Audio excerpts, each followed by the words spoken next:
जानते हो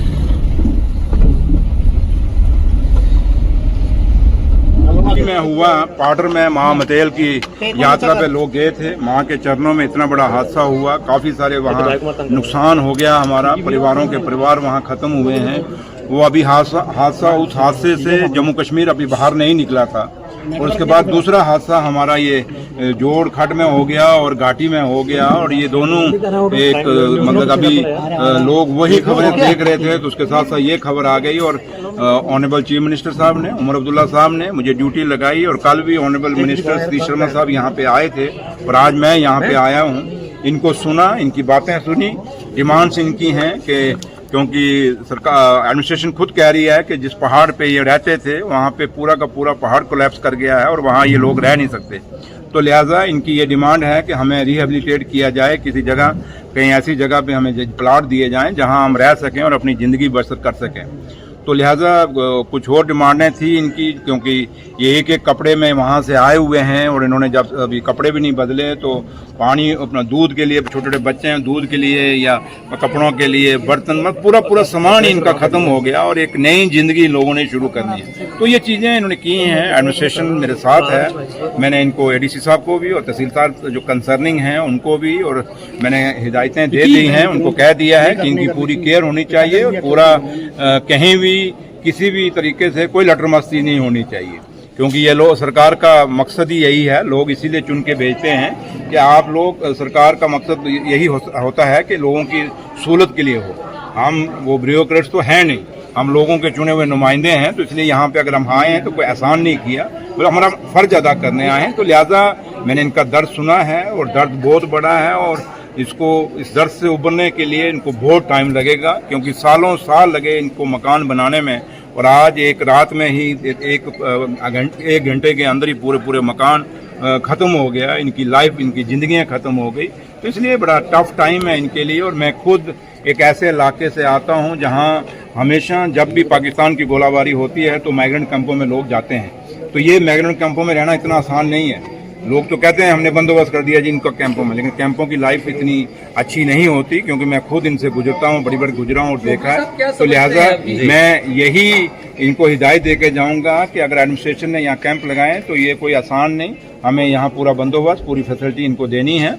और जहाँ तक इनके मुद्दों का ताल्लुक है, मैं ऑनरेबल सीएम साहब के नोटिस में डाला। मैंने वही कहा कि ये सारी चीज़ें, क्योंकि वहाँ अभी भी आज सुबह भी एडीसी साहब वहाँ गए हुए थे और चीज़ों का देख रहे हैं और ये बना रहे हैं इनकी, क्योंकि पूरी भैंसें चली गई, पूरी बकरियां चली गई, घोड़ियां चली, जो घोड़ियां थी इनकी वो भी खत्म हो गई। काफ़ी सारा नुकसान है इन लोगों का। इसलिए अब जब तक पूरा असेसमेंट नहीं होती तो मैं आज कोई बात कह के जाऊंगा तो वो इनके साथ झूठ हो जाएगा। चौधरी साहब क्या समझते हैं, नेचर के साथ खिलवाड़ किया जा रहा है, उसी के कारण ये इस तरह का प्रकोप? ये तो आप खुद अंदाजा लगा सकते हैं। इसमें आप भी जिम्मेवार हैं, मैं भी जिम्मेवार हूँ, हम सब जिम्मेवार हैं। और आज ग्लोबल वार्मिंग है, जिस कश्मीर में कभी गर्मी नहीं होती थी, आज कितनी गर्मी है। इन पहाड़ों में, हम कठुआ में गर्मी होती थी, लेकिन रात को अगर इन पहाड़ों में आप जाते थे तो आपको ठंड लगती थी, लेकिन आज ये पहाड़ भी गर्म है। हमने नेचर के साथ खिलवाड़ तो किया है, हमने जंगल काटे हैं। और जब ग्लोबल वार्मिंग बढ़ी है, आज ग्लेशियर पिघल रहे हैं, तो ये चीज़ें तो होती हैं, लेकिन इसके लिए ये चीज़ें जो हो रही हैं हम लोग सबको सबक लेना पड़ेगा। और मैं आप लोग जो मीडिया से ताल्लुक़ रखते हैं, आप सबसे अपील करूंगा कि आप लोग एक अवेयरनेस कैंपेन लगाएं, लोगों को समझाएं कि भाई पेड़ लगाएं, पौधे लगाएं और इस क्लाइमेट को बचाने की जरूरत है। अगर नहीं बचाएंगे तो ये आज यहाँ हुआ, कल कहाँ होगा, किसी को नहीं पता। Thank you. ये कंडी का इलाका है, कहीं ऐसे भी इलाके हैं कठुआ शहर के प्लेन इलाके, वहाँ पे भी लोगों का नुकसान हुआ है, उसे आप किस तरीके से देखते हैं? मैंने कहा उनको भी फैसिलिटेट किया जाएगा। हमारा